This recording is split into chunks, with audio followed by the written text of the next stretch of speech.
we're going to talk about Medicaid once again. And you guys had some of the best questions last week about Medicaid, and I learned so much. And this week just happens to be Women's Maternal Awareness Week, Maternal Awareness Week. And I think Samantha Frey, who was with us last week, told us about how you can have, you can get Medicaid again after you have your babies. Am I correct, Samantha? And welcome back to the show. Thank you so much for having me, Perri. I'm so glad to be back, and you're absolutely right. This week is Black Maternal Health Week. It's about 4 years old, and this year, the Biden administration celebrated Black Maternal Health Week by announcing that Illinois will be the first state in the country to extend postpartum coverage for women, so after you have your baby, from 6 months to 1 year.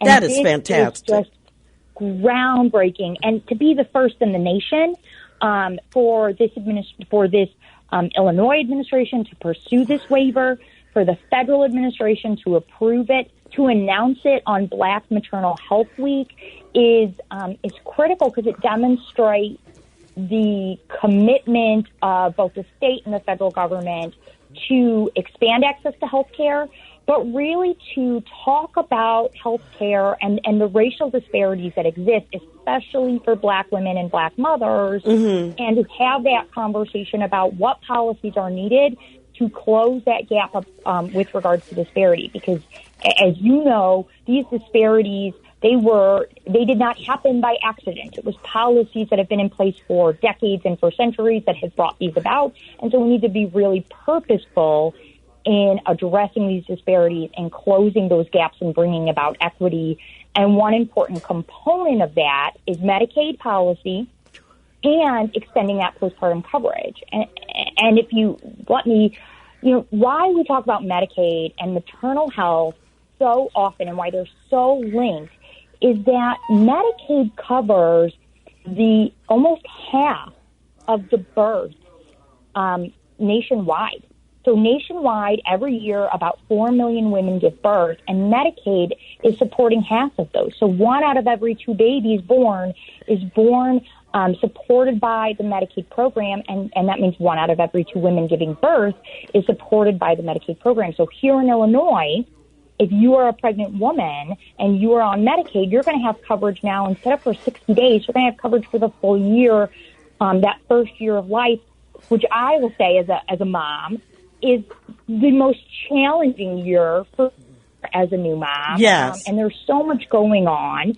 And to be able to have that support and to know you're not going to lose coverage, to not have to worry about how you're going to pay for going to your postpartum visits, or, should you experience postpartum depression, to know you have the support to treat that, to get the medication you may need, to get the therapy you may need, is critical and really a profound step forward for women's health care. I have thought that, Medicaid was just for poor people. I don't know why I thought that, but I thought it was just for poor people. That's a myth, isn't it, Samantha?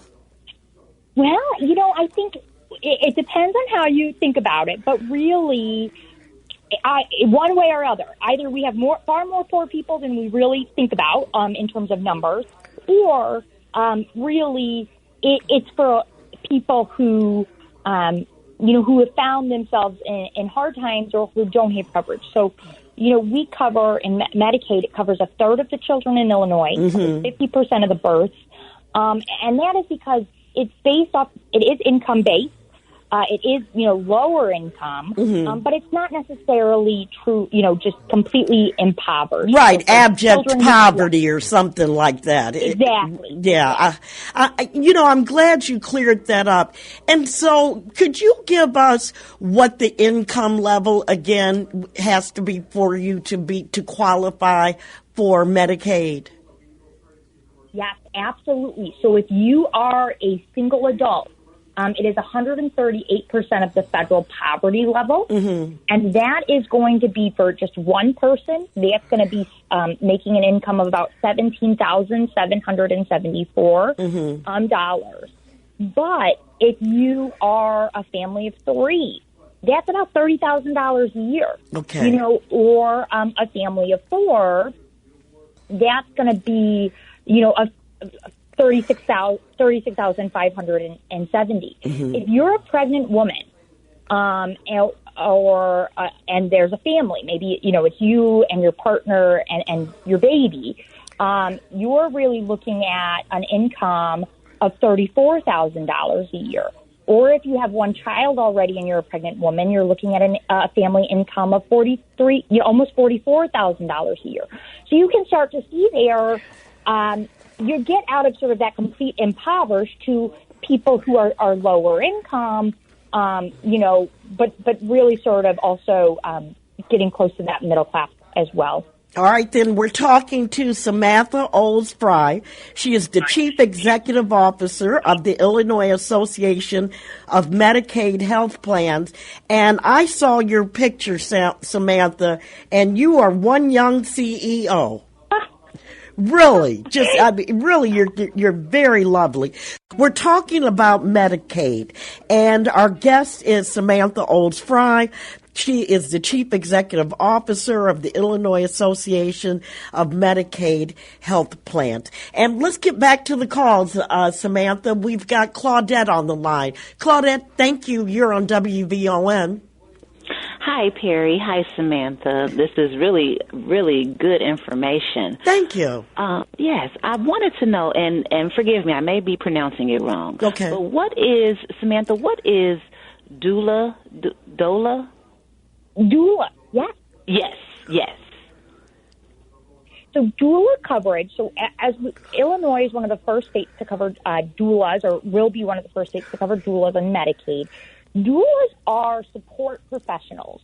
They're not doctors, they're not nurses, they're not clinicians, but they are people who, typically women, who help pregnant women, mostly through labor and delivery, but also through prenatal and the postpartum period.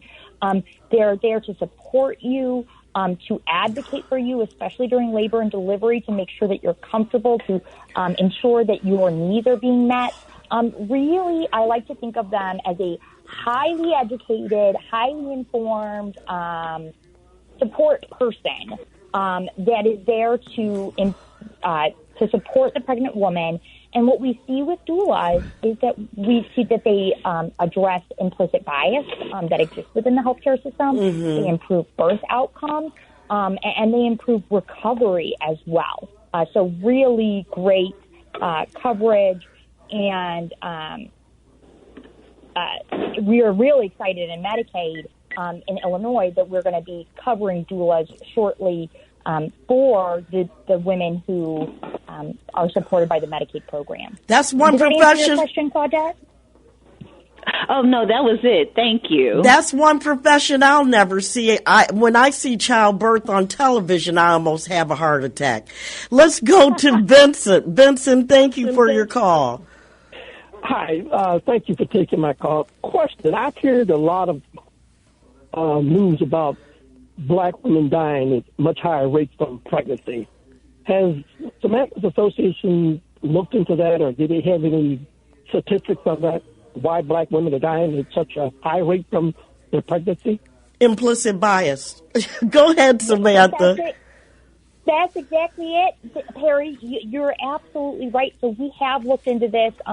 My association and the CMOs, the chief medical officers at the various health plans, we've got together a few years ago to talk about this, given that we are such a large payer for pregnant women and for labor and delivery. And we looked at research, clinical research, and policies from multiple states. And what we really found was implicit bias is the driver. And so what we did was we actually introduced a bill in 2020 before the pandemic with now Speaker Welch. And we championed that as a standalone, but then we also championed to make sure that that was included in the Black Caucus healthcare pillar, which it was. And so now physicians and physician assistants and nurses in Illinois will have to take annually implicit bias training so that they're aware of their implicit bias. They're given tools to address their implicit bias. And we've seen in other states that's a piece. It doesn't fix everything, but it helps improve outcomes specifically for Black women. And so it is an unfortunate situation that we find ourselves in. And what we've also seen with the doula coverage is that it improves birth outcomes for Black women and babies as well, because that doulas are there to advocate for those women and to push back upon that implicit bias. And so what we're taking in Illinois and at IAMHP, an approach of one thing isn't enough. It's not just the training. It's not just the doulas. We have to keep pushing back at this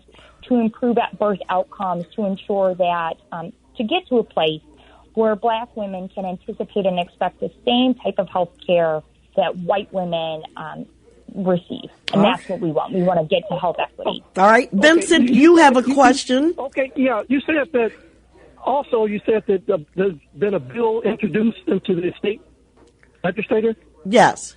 Mm-hmm. How can citizens get involved to support that?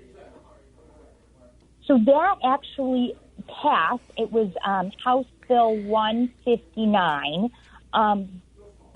So that did become, or actually we're waiting on the governor to sign House Bill 159 currently. So that is on the governor's desk right now. All right, then. Okay. Thank you, Vincent, for your call. And as always, Samantha, we'll be talking to you again soon. Thank you so much for joining us today and answering these important questions. And again, keep up the good work. You're one of the most knowledgeable people I've ever talked to on whatever their vocation is. And I just look forward to talking to you again. Thank you so much, Perri. I always love talking with you and your listeners. You have such a great show and do such a great job educating Chicagoans. So thank you for all you do. Thank you.